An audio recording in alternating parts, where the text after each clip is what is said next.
നമസ്കാരം. ഗസയിൽ വെടിനിർത്തൽ കരാർ യാഥാർത്ഥ്യമായാൽ ഇസ്രായേലിനെതിരായ പ്രതികാര നടപടികളിൽ നിന്ന് ഇറാൻ പിന്മാറിയേക്കുമെന്ന് അമേരിക്കൻ പ്രസിഡന്റ് ജോ ബൈഡൻ. കരാർ നിലവിൽ വന്നാൽ ഇസ്രായേലിനെതിരായ പ്രതികാര നടപടികളിൽ നിന്ന് ഇറാൻ പിന്മാറുമെന്ന് പ്രതീക്ഷിക്കുന്നുണ്ടോ എന്ന മാധ്യമപ്രവർത്തകരുടെ ചോദ്യത്തിന് അതാണ് എൻ്റെ പ്രതീക്ഷ എന്നായിരുന്നു ബൈഡൻ്റെ മറുപടി. ഗസയിൽ വെടിനിർത്തൽ കരാർ യാഥാർത്ഥ്യമായാൽ മാത്രമേ ഇസ്രായേലിനെതിരായ നേരിട്ടുള്ള പ്രതികാര നടപടികളിൽ നിന്ന് ഇറാൻ പിന്തിരിയുകയുള്ളൂ എന്ന് 3 മുതിർന്ന ഇറാനിയൻ ഉദ്യോഗസ്ഥരെ ഉദ്ധരിച്ച് വാർത്താ ഏജൻസി റിപ്പോർട്ട് ചെയ്തതിന് പിന്നാലെയാണ് ബൈഡൻ്റെ പ്രതികരണം.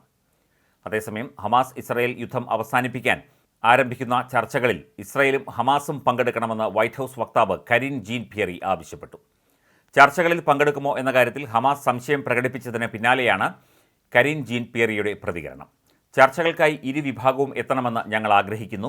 സംഘർഷങ്ങൾക്ക് അയവ് വരുത്തുന്നതിനുള്ള ഏറ്റവും നല്ല മാർഗം വെടിനിർത്തൽ കരാറാണെന്ന് വിശ്വസിക്കുന്നു. പ്രസിഡന്റ് ജോ ബൈഡന്റെ ന്യൂ ഓർലിയൻസിലേക്കുള്ള യാത്രാമധ്യേ എയർഫോഴ്സ് വണ്ണിൽ മാധ്യമപ്രവർത്തകരോട് സംസാരിക്കുകയായിരുന്നു കരീൻ ജീൻ പിയറി. കഴിഞ്ഞ ദിവസം ഹമാസ് മേധാവിയെ ടെഹ്റാനിൽ വധിച്ച സംഭവത്തിൽ തിരിച്ചടി നൽകാൻ അവകാശമുണ്ടെന്ന് ഇറാൻ പ്രസിഡന്റ് മസൂദ് പെഷസ്കിയാൻ വ്യക്തമാക്കിയിരുന്നു.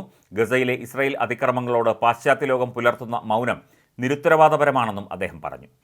വെടിനിർത്തൽ കരാർ യാഥാർത്ഥ്യമായാൽ ഇസ്രായേലിനെ ആക്രമിക്കില്ല എന്ന സൂചനയും ഇതിനിടെ ഇറാൻ അധികൃതർ നൽകിയതായി റിപ്പോർട്ടുണ്ട്. അതേസമയം തെക്കൻ ഗസയിലെ ഖാൻ യൂനിസിൽ നിന്ന് ആളുകളെ വീണ്ടും ഒഴിപ്പിക്കാൻ ഇസ്രായേൽ ശ്രമിച്ചിരുന്നു. നഗരത്തിൻ്റെ കിഴക്കൻ മേഖലയിൽ ഉൾപ്പെടെ ആക്രമണവും ഇസ്രായേൽ രൂക്ഷമാക്കിയിരുന്നു. അൽമവാസിയിൽ സുരക്ഷിത മേഖലയായി തീരുമാനിക്കപ്പെട്ടിരുന്ന പ്രദേശത്ത് ബോംബിട്ടു.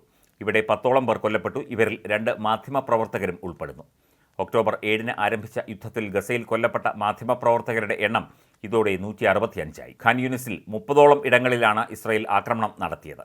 സംഘർഷം അവസാനിപ്പിക്കാനുള്ള ആഹ്വാനവുമായി സമാധാന ചർച്ചകളിലെ മധ്യസ്ഥർ ഉൾപ്പെടെ രംഗത്തെത്തിയിരുന്നു. ഇസ്രായേലും ഹമാസും വെടിനിർത്തൽ ചർച്ചകളിലേക്ക് മടങ്ങണമെന്ന് ഖത്തറും ഈജിപ്തും അമേരിക്കയും ആവശ്യപ്പെട്ടിരുന്നു. ദോഹയിലോ കൈറോയിലോ ചർച്ചകൾ പുനരാരംഭിക്കണം എന്നാണ് ആവശ്യം. നാളെ ചർച്ച പുനരാരംഭിക്കും എന്ന ചില സൂചനകൾ പുറത്തുവരുന്നുണ്ട്.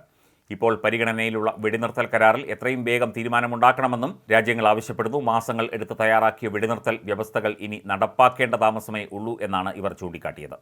ചർച്ചയ്ക്കുള്ള പ്രതിനിധി സംഘത്തെ കൈറോയിലേക്കോ ദോഹയിലേക്കോ നാളെ അയക്കുമെന്നാണ് ഇസ്രായേലിൻ്റെ പ്രതികരണം. ഗസയിൽ ഇപ്പോഴും ബന്ദികളായി തുടരുന്ന 110 പേരെ തിരികെ എത്തിക്കാൻ ഏതറ്റം വരെയും പോകുമെന്നാണ് സർക്കാർ നിലപാടെന്ന് അധികൃതർ അറിയിച്ചു.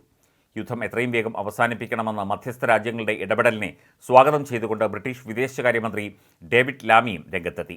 ലെബനനിലെ ഗ്രാമങ്ങളിലും ഇസ്രായേലിൻ്റെ ആക്രമണമുണ്ടായി. വെടിനിർത്തൽ പ്രാവർത്തികമാകും എന്നുള്ള പ്രതീക്ഷയിലാണ് ലോകരാജ്യങ്ങൾ. അതുമായി ബന്ധപ്പെട്ട് നാളെ കൈറോയിലാണ് ചർച്ചകൾ നടക്കുന്നത്. വെടിനിർത്തൽ യാഥാർത്ഥ്യമായാൽ ഇറാൻ്റെ ആക്രമണമുണ്ടാകില്ല എന്ന സൂചനകൾ പുറത്തു വന്നതിന് പിന്നാലെയാണ് നാളെ സമാധാന ചർച്ചകൾ ആരംഭിക്കുന്നത്. ഇസ്രായേൽ ഏത് നിലപാടെടുക്കും എന്നുള്ള കാര്യത്തിൽ ഇപ്പോൾ സംശയമുണ്ട്. മാത്രമല്ല ഹമാസ് ഈ ചർച്ചയിൽ പങ്കെടുക്കുമോ എന്ന കാര്യത്തിലും ഇതുവരെ തീരുമാനമായിട്ടില്ല. പശ്ചിമേഷ്യ സംഘർഷാവസ്ഥയിൽ തന്നെ തുടരുകയാണ്. നിരവധി ആക്രമണങ്ങളാണ് ഉണ്ടാകുന്നത്. നിരവധി മരണങ്ങളാണ് ഉണ്ടാകുന്നത്. സ്കൂളുകളും ആശുപത്രികളും അടക്കം ആക്രമിക്കപ്പെടുന്നുണ്ട്. ഇതൊക്കെ തന്നെ ലോക സമാധാനത്തിന് വിരുദ്ധമാണ് എന്ന അഭിപ്രായമാണ് പല രാജ്യങ്ങളും ഉന്നയിക്കുന്നത്. പക്ഷേ ഇസ്രായേൽ ഒന്നിനും വഴങ്ങുന്ന മട്ടില്ല.